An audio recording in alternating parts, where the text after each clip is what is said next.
Bom, então vamos lá conversando, né? Então, vamos percorrer aqui um paciente, assim, o caso a gente já mais ou menos sabe, né? Então, é um paciente com um papilífero de tireoide, mas a história é interessante, né? Ele é um homem de 46 anos, com IMC de 38, tá? Ele não tinha comorbidades, assim, apesar da obesidade só. Ele trabalha numa empresa multinacional que ele faz um check-up pela empresa todo ano e diagnosticou um nódulo tiroidiano em 2018, que o nódulo ele era benigno, né? Então, o nódulo dele era benigno, ele é, e aí recebeu assim, um não se preocupe. Em 2019 ele fez o mesmo check-up e o nódulo tiroidiano ele veio como é melhor você olhar isso. E aí ele resolveu olhar. Aí ele foi, né? Começou a olhar. Ele trabalha numa multinacional, ele trabalha na Stryker, né, do Brasil. Ele é um gerente de vendas da Stryker de São Paulo e ele, né, ficou viu esse nódulo e o nódulo para ele foi dito para ele que o nódulo realmente era benigno e era um nódulo grande. Então ele veio no consultório perguntando sobre a ablação do nódulo tiroidiano, tá?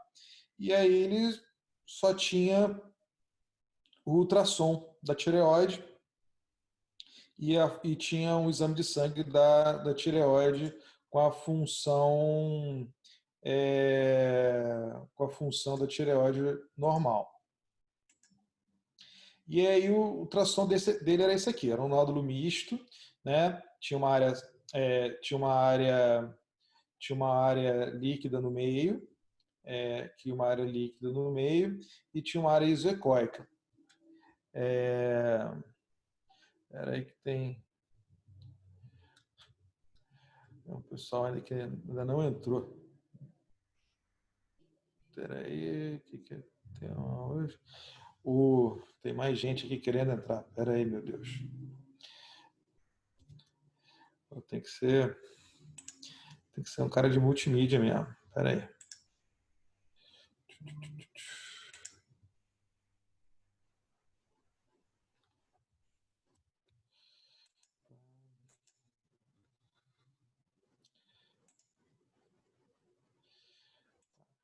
Bom, então é um nódulo desse aqui, né? E esse nódulo era um nódulo misto, mais isocóico, foi classificado como um T-Radius 2 e tinha um volume de 9,3, certo? Esse volume aqui, 9,3, é um volume realmente grande, né? Ele era palpável realmente, que ele era gordinho, ele não era visível, mas ele era bem palpável. Então ele veio preocupado com esse nódulo e tal. E aí a gente vai para a nossa primeira pergunta. Então aqui a ideia é vocês participarem. Então, acorda aí, vamos participar.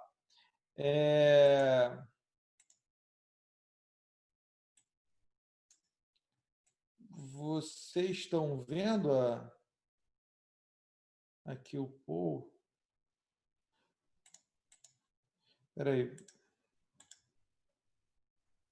Não, Luciano, solta a pesquisa 1 aí, vai. Você solta. Que está aparecendo para mim.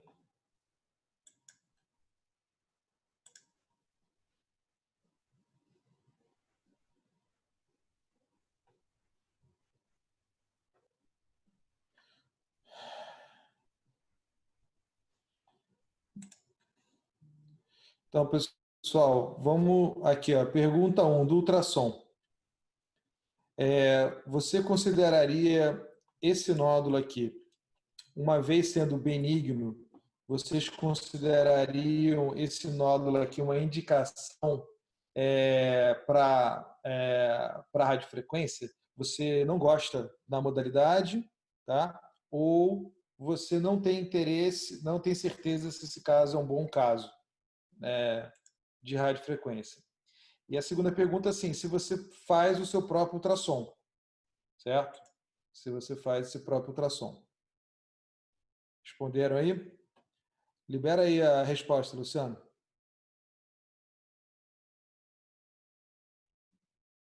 Vê se você consegue voltar aí para.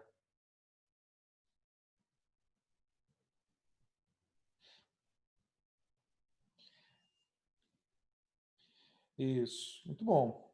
Então, assim, aqui a maioria considerou uma boa indicação, né?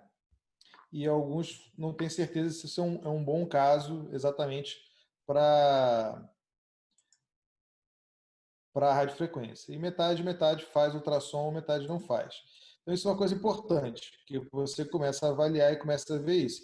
Esse, por exemplo, é um paciente que veio para isso, mas no meu ultrassom, a gente olhou e do lado desse nódulo benigno grande, ele tinha esse nódulo no istmo, né?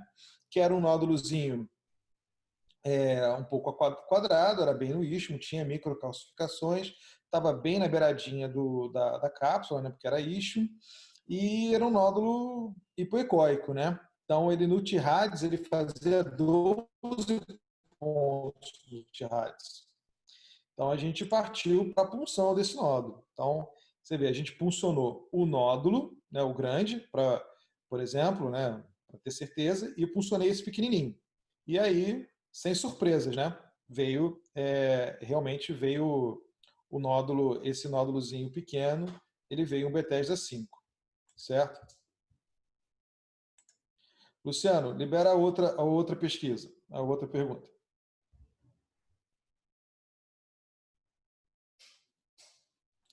Não, cortou, tirou a pergunta, Luciano. Bota a próxima pergunta.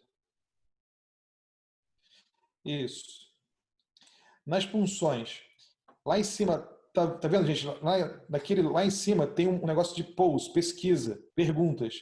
Tá? Do lado do Q&A, tem participantes, Q&A, e aí tem umas barrinhas que você escolhe lá que você bota. Então, assim, a punção tiroidiana, você tem um radiologista de confiança, você mesmo faz, ou você não tem ninguém em particular? Quem, qualquer um que você faz.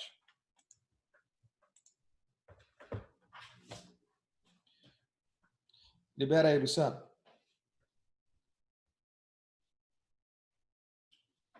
Beleza. A maioria tem um radiologista de confiança que faz. Então, isso é uma coisa que a gente tem que ter uma conversa muito boa. Porque, por exemplo, se você vai ter um radiologista, você tem que dizer exatamente qual é o nódulo que você quer que seja puncionado. Porque isso é um dos grandes problemas que a gente vê quando a gente, por exemplo, pega um ultrassom, né? O cara mede lá os nódulos e tal, ele não avalia aqueles nódulos como deve avaliar. Às vezes ele funciona o nódulo maior, né? E os nódulos menores, aí depois você fica, eu tirei uma tireoide que o nódulo era benigno, e aí veio um nódulozinho lá que era papilífero, viu? Ainda bem que eu tirei a tireoide. Então, isso na verdade é um erro de punção, é um erro de avaliação da tireoide. Então, você tinha aquele nódulo dominante ali. Se eu tivesse confiado só no ultrassom que veio para mim, eu teria batido, teria talvez feito essa radiofrequência desse paciente. Mas como eu fui fazer o ultrassom, a gente pegou isso aí, certo? Muito bom. Funcionamos, jóia. Só que ainda tem mais, né?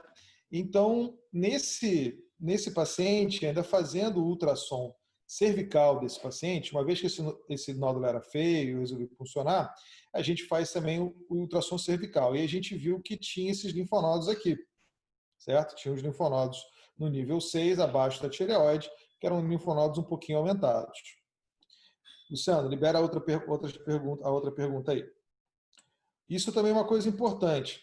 Quando você tem um nódulo, certo, suspeito, você tem um nódulo que você julga, né, esquisito, ou você puncionou um nódulo e depois veio Bethesda 5 ou 6 e vai decidir operar. Você pede um novo ultrassom para esse paciente, você pede um outro ultrassom cervical para ver os linfonodos, você pede só em nódulos suspeitos já direto, você só pede quando tem, você pede em todos os nódulos, ou você acredita que quando, por exemplo, não vem linfonodo, não vem falando linfonodo, você acredita que o radiologista olhou e ele não está fazendo nada. E outra pergunta, a avaliação do compartimento central. Quando você olha ali no compartimento central, você acha que não adianta quando a tireoide está no lugar?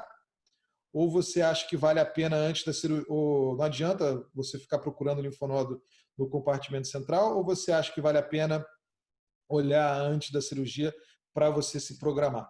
Isso porque às vezes isso é uma pergunta. Você fala, não vale muito a pena, porque é bobagem, né? Que vocês acham? Esse caso, obviamente, deu para ver, né? Que tinha realmente que tinha um linfonodo ali. Libera aí, Luciano, para gente, para ver a resposta.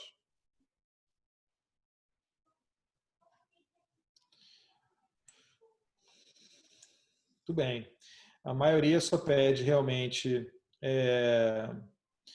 só pede para nódulo suspeito, né, que deve ser visto com uma biópsia ali, alguma coisa, e realmente acho que vale a pena procurar antes, né, porque aí você vai mudar a sua programação cirúrgica.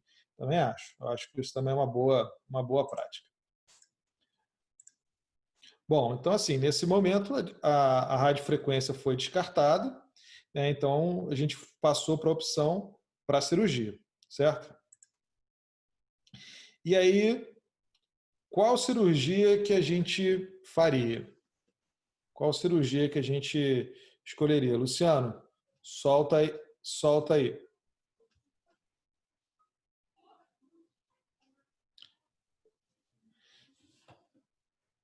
Solta a pesquisa. Quais cirurgias que vocês fariam?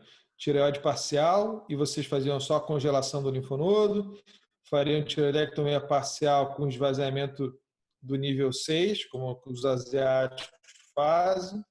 E tem alguns italianos fazendo também, fazem. Tireoidectomia total com congelação do linfonodo. Tireoidectomia total com esvaziamento do compartimento 6 ou segmento ativo. Tantan. Luciano, libera aí. Beleza. Maria já iria para uma tireoidectomia total, acho que talvez por ser um nódulo, um linfonodo no isthmo. E também eu acho que já iria preparando aí para um esvaziamento, né? Então também acho que todos estariam. Você sabe que essas condutas de esterectomia parcial com esvaziamento do nível 6 unilateral, tem vários colegas coreanos, tailandeses, tem a galera, tem os italianos fazendo, né? Então, uma coisa meio... E aí depois, cirurgia convencional ou endoscópica? Aí, né, meio covardia, mas solta a pesquisa de novo, Luciano. Bom, é claro que a gente está aqui por causa da Toetio, mas assim, você acha, por exemplo, que esse acesso é possível se você estiver bem treinado? Você acha que você consegue fazer? Ou você acha que não é adequado para o caso? O que você acha? Vocês acham? Vocês acham que esse é um caso que com esvaziamento, é um caso que não vale a pena? Vocês acham que é um caso que só se você estiver muito bem treinado, ou você acha que é um caso que, uma vez você sabendo fazer cirurgia de tireoide endoscópica, você toparia? Luciano, pode soltar aí. Beleza. Tá ótimo. Isso aí. Quem acha que esse caso não é um caso, não é um caso adequado, né, para a Toetio, não está errado. Assim, os trabalhos, né? Então, assim, existe uma diferença do que é publicado, né, e do que está sendo correntemente feito. Então, assim, os protocolos, algumas coisas, eles se excluem, mas a gente vai ver depois um pouco dessa literatura um pouco para frente. Mas, então, é um caso, assim, não é um tumor grande, você não vai ter chance de estraçalhar o tumor e tal.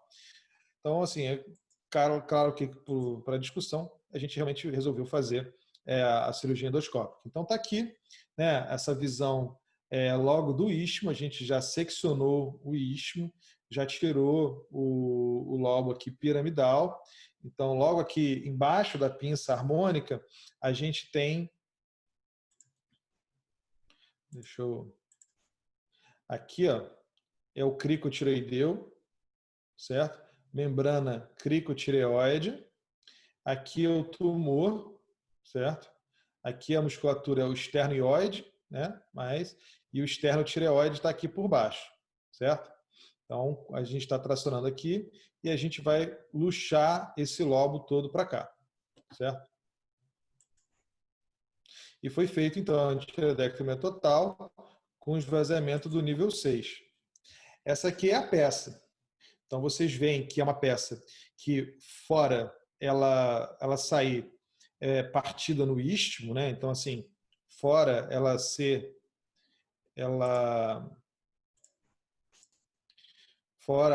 partida aqui no istmo, onde a gente olhou aqui para tirar um lado e tirar o outro, é uma peça que ela sai intacta, ela não sai lacerada, não sai nada.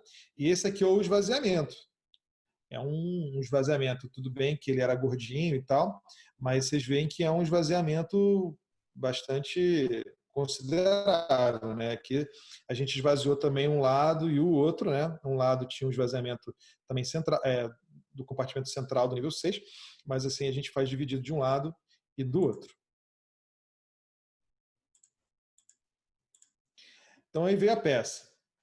Então ele veio com carcinoma multicêntrico, certo? Com a variante clássica não encapsulada, de 1,5 centímetro no istmo, estendendo-se a cápsula, e o outro era um papilífero de 0,6 no lobo direito, também restrito ao parênquima. Bom,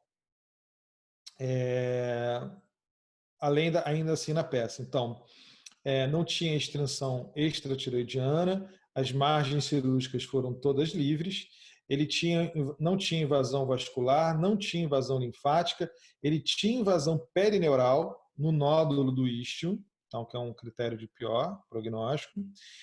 O índice mitótico foi zero, não foi identificado de mitose. Ele tinha carcinoma papilífero no final de 8 em 8 linfonodos, né? Então, isso eu fiquei um pouco preocupado, porque normalmente eu gosto de ter mais linfonodos do que linfonodos positivos, né? Mais linfonodos negativos no meio dos linfonodos positivos. Mas, assim, o esvaziamento dele eu fiquei bem satisfeito com esse esvaziamento. Então, eu não fiquei muito, assim, não tinha mais muito onde tirar. Então, o linfonodo dele maior era um linfonodo de 1,3 centímetros de tumor e sem extravasamento extralinfonodal, certo? Então, ele fechou, então, como um PT1 e PN1A, então, só no compartimento central, e foi identificado uma paratireoide nesse esvaziamento. Muito bem, e aí a gente tem que partir para o tratamento. Então, assim, foi feita a cirurgia, e aí a gente tem que avaliar o que a gente faria agora com esse paciente, né? O que vocês fariam de opção para esse paciente? Vocês fariam iodoterapia de 50 mg após um mês da cirurgia, aquela dose ambulatorial, sem internar, só para fazer a ablação dos restos tiroidianos. Vocês fariam 100 mg após um mês para fazer o tratamento mesmo, dose terapêutica. Ou vocês esperariam a avaliação bioquímica, a resposta bioquímica dessa cirurgia para indicar o tratamento? Respondam aí.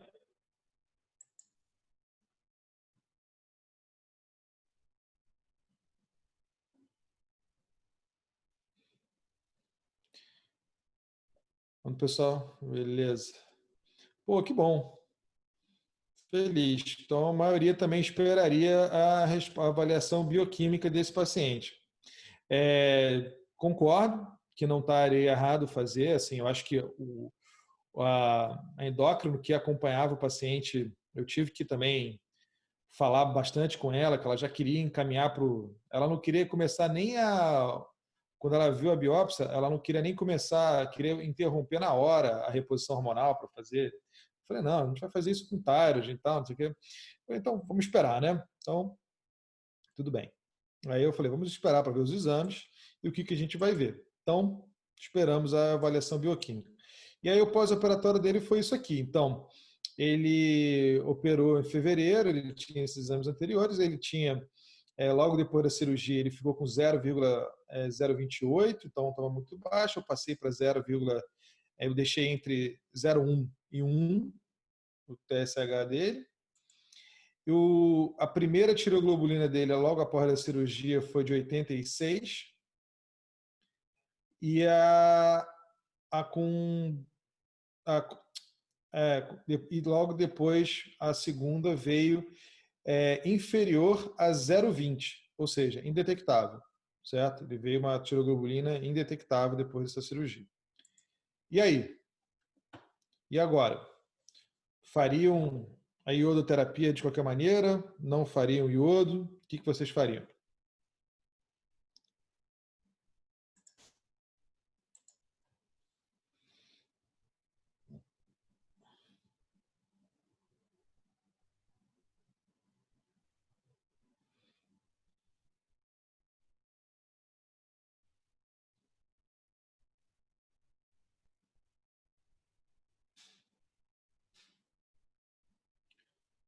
Solta lá, Luciano. Pergunta fácil. Então, seguiria só com o exame e outra parte faria. Beleza.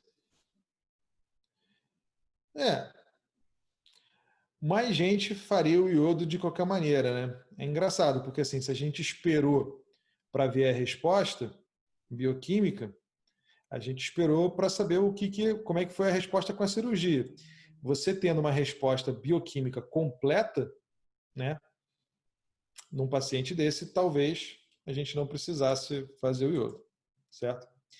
Bom, fazendo ou não fazendo, né, o iodo, beleza, você fez, acabou lá. E aí são duas outras coisas interessantes, né? Que isso vai também. Você faria esse segmento ultrassonográfico depois do pós-operatório desse paciente? Como é que você faria esse ultrassom desse paciente?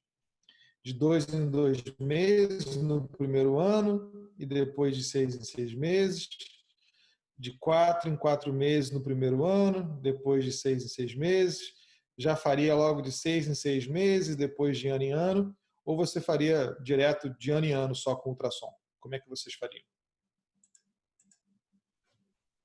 Como é que vocês costumam fazer esses pacientes?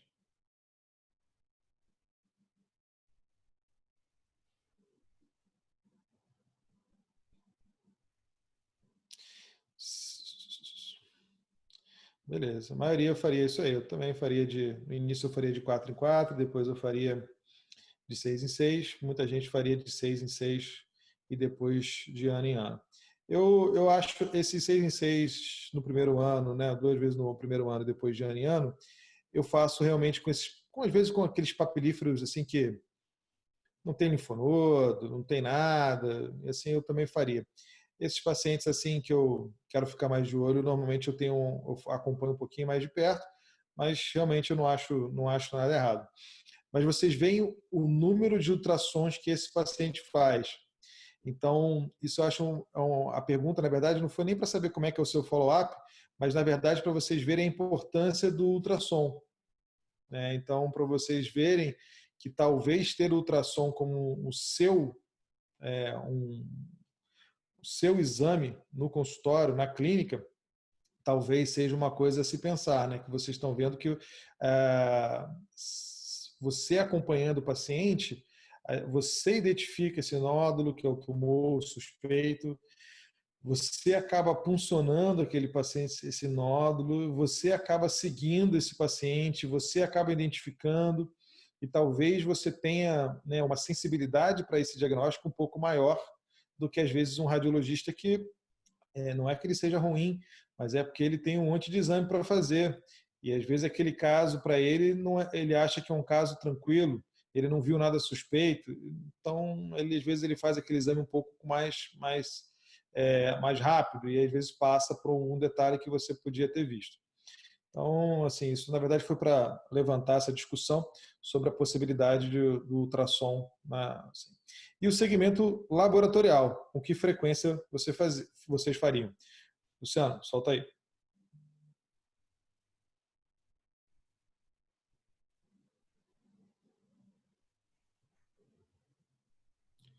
Luciano, solta a pesquisa. Solta a última, do laboratório. Como é que vocês fariam, né, a dosagem dessa tiroglobulina nesse paciente?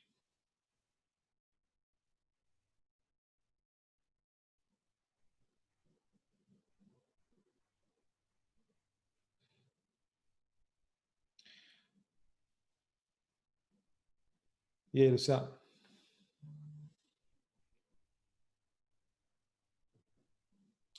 Isso aí, pessoal. Então, assim, a dosagem seria um pouco mais próxima, né? Também por causa dos linfonodos e tal. O pessoal também tenderia a acompanhar mais de perto nesse primeiro ano com a tiroglobulina. Perfeito. Também era a minha ideia. Bom, beleza. Bom, então, assim, na verdade, na Ásia, eles fazem tiroidectomias endoscópicas, transoral, axilar, baba, tudo, para as lesões papilíferas, para os tumores malignos, é, rotineiramente. Então, assim, por exemplo, o Huyun Kim, que é o cara que tem mais experiência aí com transoral robótica, transoral, né? O cara tem mais de 500 casos, ele faz a rotina dele praticamente é operar papilífero, né? Então assim ele só faz tiroidectomias robóticas, ele só e adrenais e é a vida dele. Então assim é praticamente só papilífero, tá? Então isso não é uma tipo uma contraindicação total aí que a gente vê. Então eles fazem, entendeu? O esvaziamento cervical ele já está descrito. O próprio Tufano tem um artigo em cadáver descrevendo o esvaziamento cervical por transoral. Então é uma coisa que está no horizonte, não é uma coisa assim que não tem ninguém vendo. E eu trouxe aqui algumas séries publicadas assim é, que mostram alguns tamanhos de tumores, né? Então é claro que a maioria dos tumores, né, que eles abordaram, vou botar aqui, a maioria dos tumores, então aqui foi um Bethesda 4 que no final das contas veio um carcinoma folicular, então era uma lesão de 2,5 centímetros, acho que o diagnóstico foi pós-operatório. Essa aqui era um Bethesda 6 de 2 centímetros e tinha uma outra lesão de 0,3. Foi feito, era um papilífero mesmo. E o menor de todos foi um de 0,5. Tá? Então são tumores pequenos, realmente. Como são a maioria dos que a gente pega na clínica privada também, né? A maioria são esses que a gente pega na clínica privada também são assim. E as cirurgias que foram feitas nesses pacientes, certo?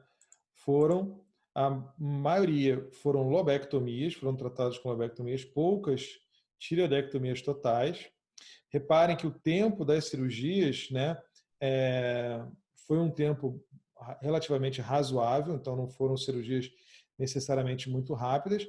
E aquilo que eu falei com vocês, né, muitas lobectomias com esvaziamento, né? Que são coisas assim a princípio que a gente não imaginaria, mas assim eles fazem algumas lobectomias com esvaziamento para esses tumores, certo? Então, a maioria voltou com dieta no primeiro dia de pós-operatório. A internação lá dos hospitais é um pouco diferente da nossa, então assim eles esperam ficar um pouco mais tempo mais internado, eles têm uma internação lá que é um pouco mais fixa para receber o pacote da cirurgia toda, o paciente tem que ficar um mínimo de dias internado, então tem isso aqui, e com poucas complicações, né? Uma hipocalcemia, sem sem alteração sensorial e sem perda, sem alteração vocal, né? Então, foram bons resultados aqui. Esse outro trabalho aqui é um trabalho, na verdade, do que o Wan Wong escreveu, foi um trabalho agora de 2019, né, que é a tireoidectomia total para o câncer, para a tireoidectomia endoscópica transoral para o câncer. Então, assim, ele realmente quis colocar isso.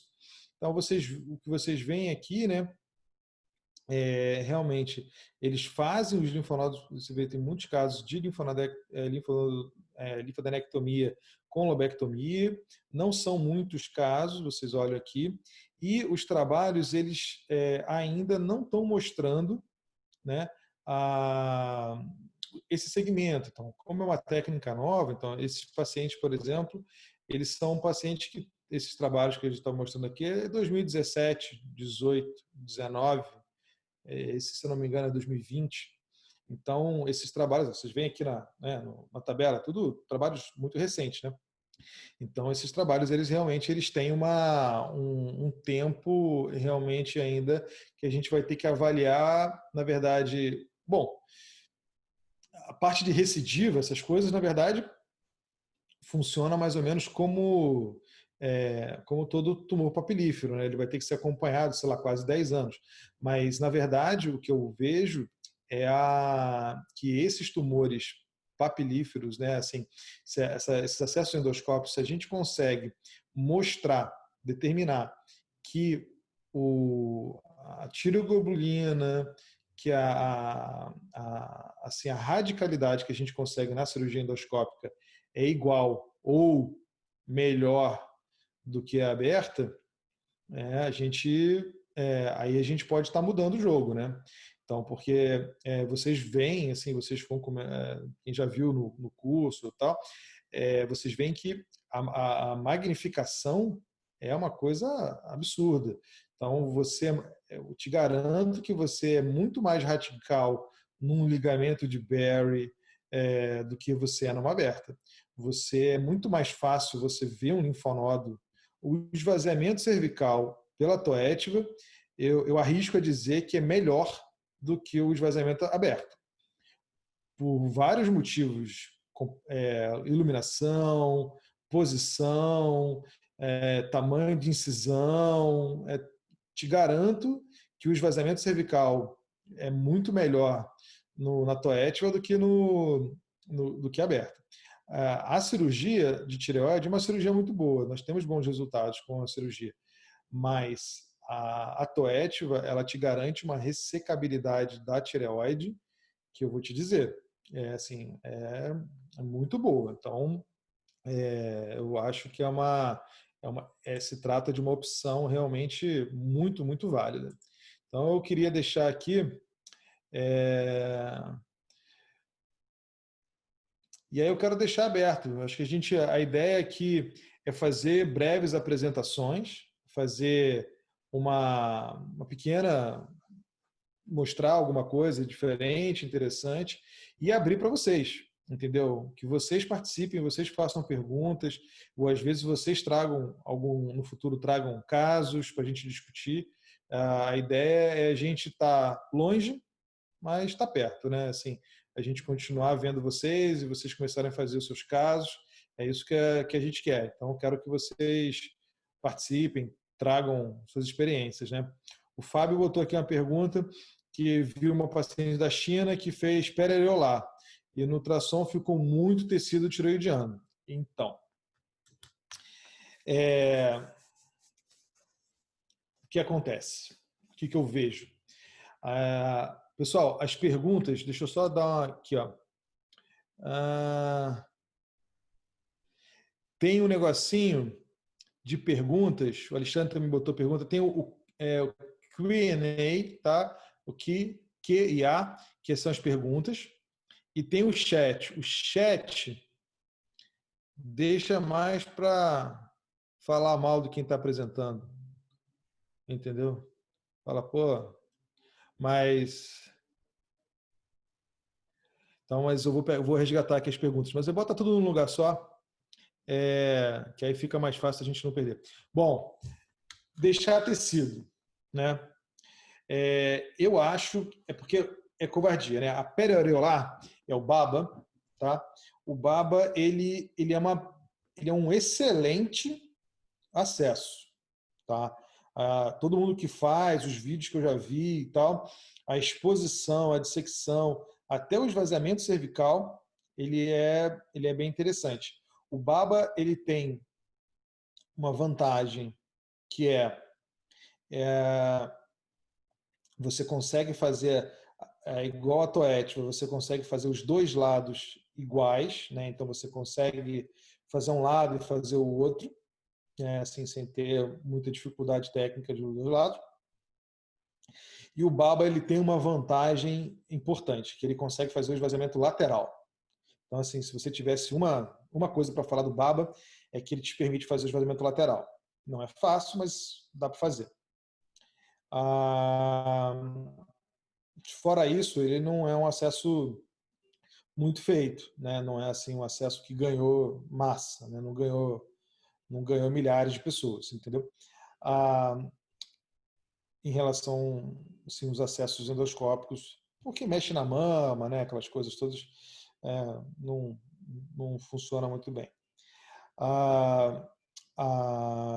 O outro acesso, os outros acessos, né, axilares, facelift, essas coisas todas, eles têm uma desvantagem crucial, que é o problema do lado contralateral, né? Eu sempre brinco que assim, para você fazer uma tiroidectomia unilateral ali, você fazer a lobectomia do lado axilar ou retro, você faixa amarela, você faz. Mas para fazer o outro lado, aí você tem que ser faixa preta do terceiro dan para você conseguir fazer o outro lado. É muito difícil e caras muito bons deixam tecido lá porque não conseguem ver. Depende da anatomia do paciente. Não dá para prever. Esses pacientes, por exemplo, que fazem tiroidectomia às vezes, o que acontece? Lá na Ásia, o acesso endoscópico, assim, aquelas coisas, funciona um pouco igual o que acontece aqui, né? Ele funciona um pouco igual o que acontece aqui. Ele qualquer um faz, muita gente faz. Então, e lá, mesma coisa que aqui. Aqui, por exemplo, aqui no Brasil não é igual em tudo que é lugar, mas, por exemplo, no Rio de Janeiro tem muito cirurgião geral que faz tiroidectomias. Algumas cidades, por exemplo, no sul, por exemplo, tem cirurgiões endócrinos. Tem algumas outras localidades. Assim, no Nordeste eu não, porque eu acho que tem bastante cirurgião de cabeça e pescoço, não tem muito isso. Mas, por exemplo, em vários países, não são exatamente cirurgiões gerais, são cirurgiões gerais muitos que fazem. Por exemplo, né, o Hu Yun Kim é cirurgião endócrino, ele faz o serviço dele lá, é cirurgia de tireoide e mama, por exemplo. Ele faz cirurgia endócrina e mama, faz adrenal e tal. O Anu Ong é cirurgião geral. Por exemplo, ele não faz, a maioria dos casos lá ele faz sem monitorização de nervo. Entendeu? Então, são outras abordagens, né? Então, mas a gente aqui, o que a gente vê no curso, o que a gente mostra, é você ser realmente bem rigoroso com a radicalidade da cirurgia. Então, por exemplo, preocupações que a gente tem que ter: lobo piramidal, o Barry, o polo superior da tireoide, são todas coisas que a gente tem que ter realmente o tem que tomar muito cuidado para você não deixar tecido, né? Então, assim, você tem que ficar realmente de olho. O Caio perguntou sobre o Covid-19 e a cirurgia, né? Então, eu segui as mesmas orientações da cirurgia oncológica. A cirurgia oncológica, ela está fazendo, ela continua fazendo Peraí, ok. Tá fazendo as cirurgias deles laparoscópicas normais. Então, eles têm essa possibilidade, eles estão fazendo as cirurgias, então não tem porquê.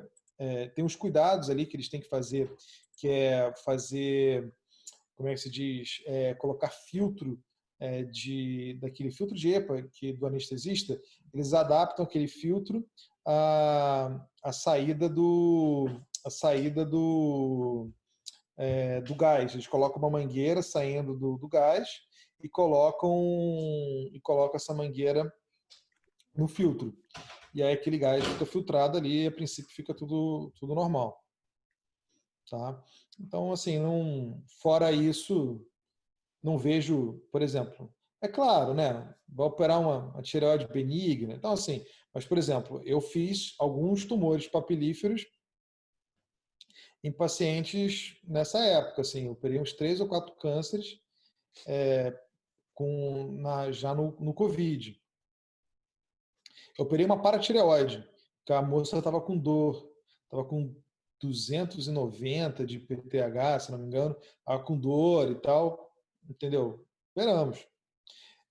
Então, eu acho que assim, o Covid você vai selecionar, mas acho que não é o problema, não. Fala, Luciano, ia liberar o Leonardo? Leonardo Khrushchevski, seu áudio está lançado. Fala, Léo. Ele está desligado. Oi, Léo. Oi, pessoal. Desculpe, eu tô só batendo palma aqui. Não tem. Vocês querem alguma participação específica? Ué, tu ia falar, pô? Fala aí, pô. Eu tô sabendo por vocês, mas vamos lá. Bem, eu achei as colocações de vocês muito prudentes, muito adequadas. A questão da tiroidectomia parcial com recorrência unilateral para nós ocidentais é um pouco diferente, Esquisito, não mas faz muito sentido. eu acho que a gente não pode ter preconceito algum, né? Ver o resultado, ver as publicações e avaliar o comportamento. Para nós é um pouco estranho. Tudo que você, Léo, muito bem colocou, sem querer tomar mais tempo nenhum, é a única coisa que a gente, sem preconceito, gostaria de acompanhar melhor e ver a utilidade, porque a gente não deve ter pensamento estreito em nada. Eu me despeço aqui e continuo ouvindo vocês, tá bom? Tá bom, Léo. Quem quiser falar, fica à vontade. É só pedir para o Luciano, manda uma mensagem, levanta a mãozinha, qualquer coisa, e a gente, entendeu? Não tem problema nenhum. Pode levantar, pode fazer áudio, pode fazer também vídeo. Fica à vontade, tá?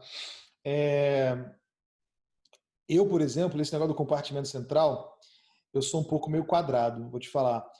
Eu não entendo o compartimento central como 3 compartimentos. Para mim, o compartimento central é um só. Esse negócio de fazer esvaziamento cervical, eu faço do lado da lesão e o meio, para mim isso não, eu não consigo entender. Porque, assim, se tem o compartimento central tá acometido, a chance de ter esvaziado, se você puxou um pouquinho menos, para mim o compartimento central você esvazia, se você vai esvaziar profilático, então é menos razoável, porque você esvazia para não ter que voltar naquele compartimento central.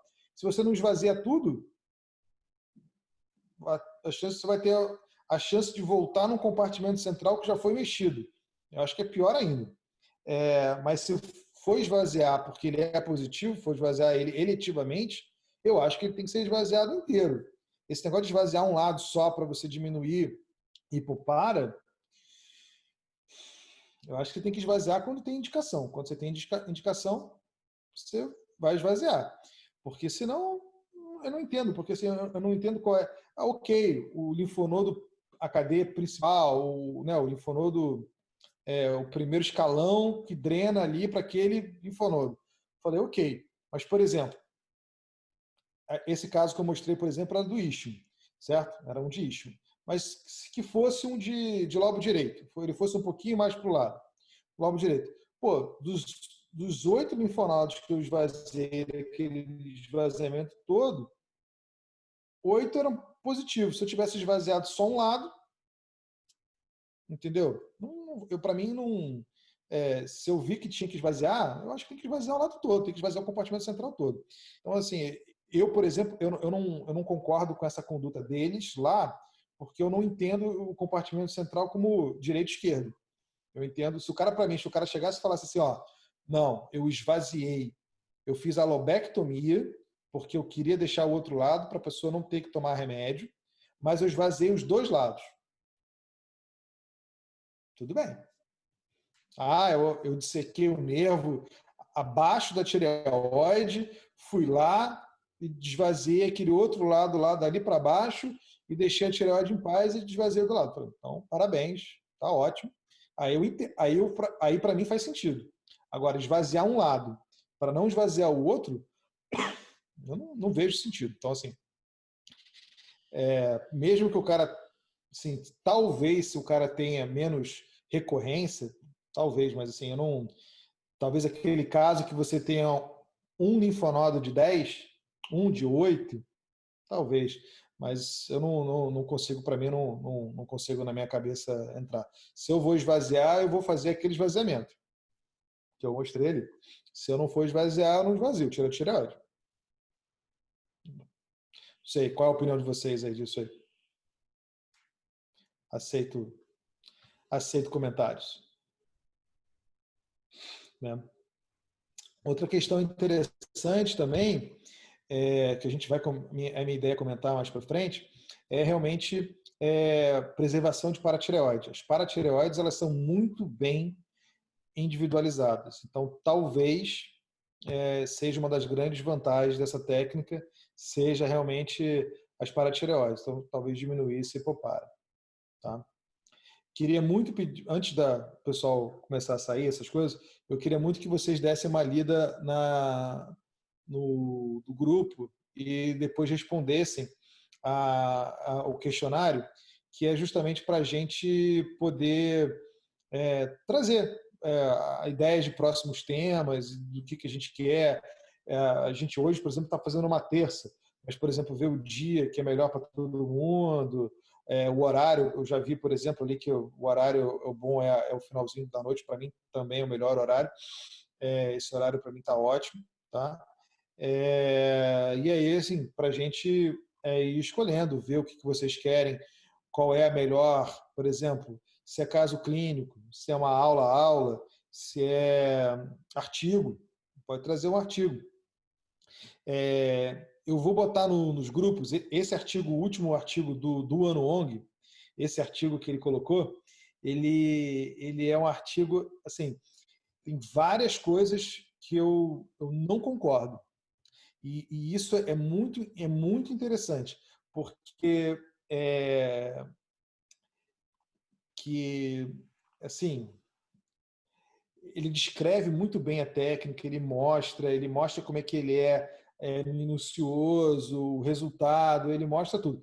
Mas, assim, tem várias coisas que eu, assim, a justificativa dele não me convence, assim, como medicamente ele não convence, mas é uma coisa engraçada do asiático, porque, por exemplo, aqui você teria por exemplo, você falar uma coisa que você não concorda, por exemplo, da ata, você ficaria meio, né, falando, não concordo com isso que o guideline da ata falou, eu não faço desse jeito, eu faço de outro jeito. Você talvez ficasse um pouco assim reticente de fazer, né? Falar. E eles não têm o menor problema. Eles não têm o menor problema. Eles fazem e falam, a minha rotina é essa aqui, a gente faz assim.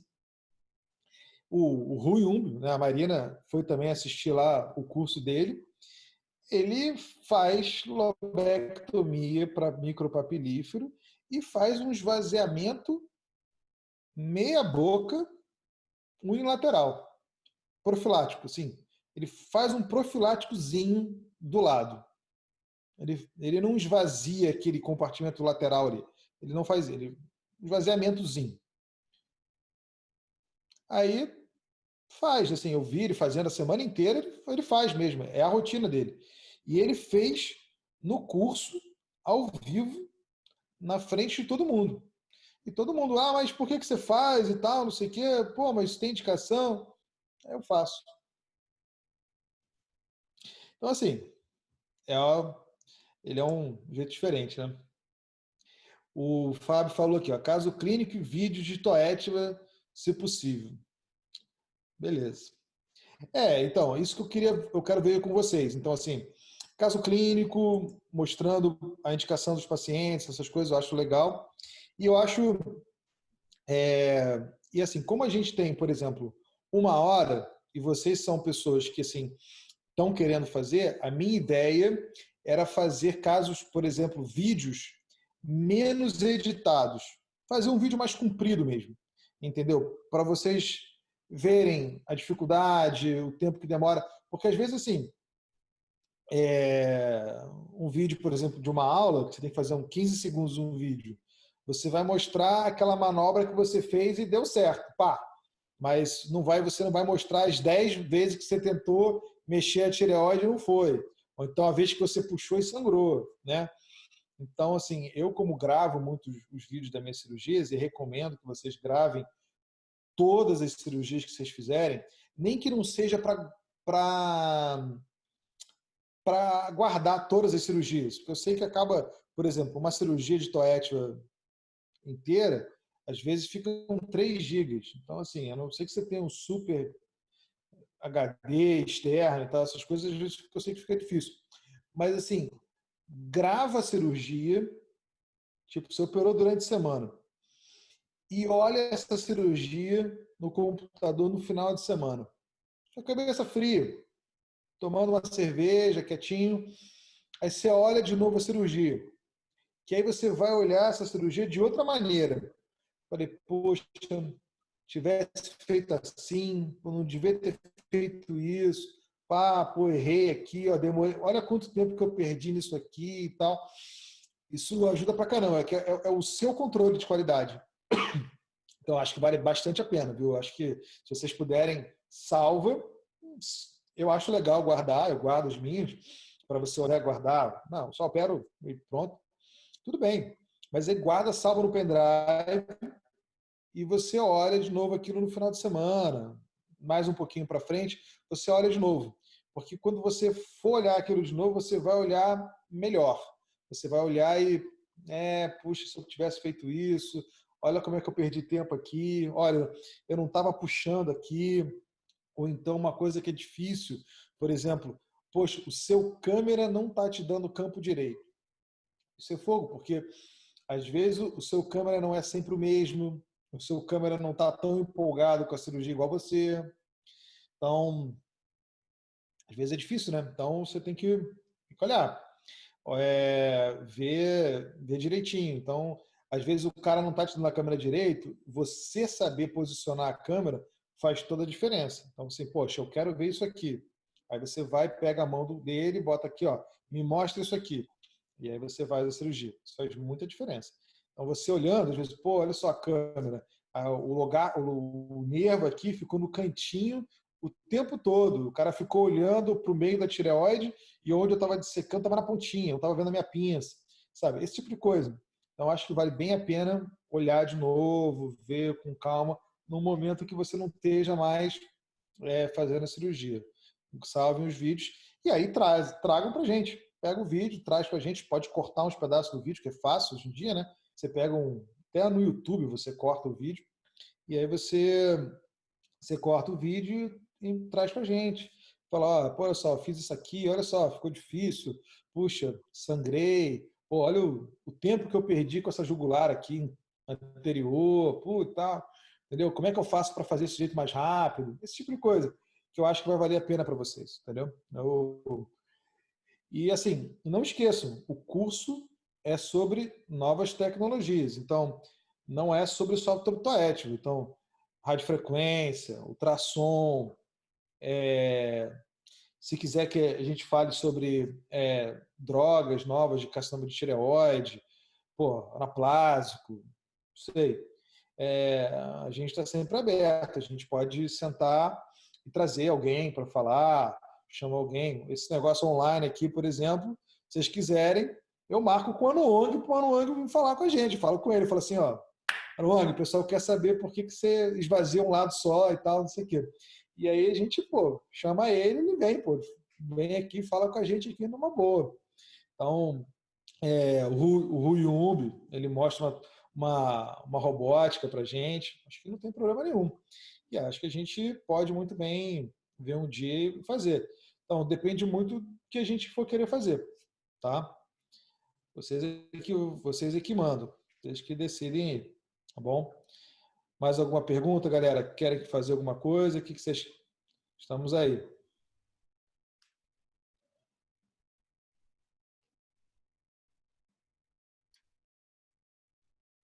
Bom, quem tiver para o próximo curso, agora setembro, a gente vai ter o próximo NETS para Toetiva, tá?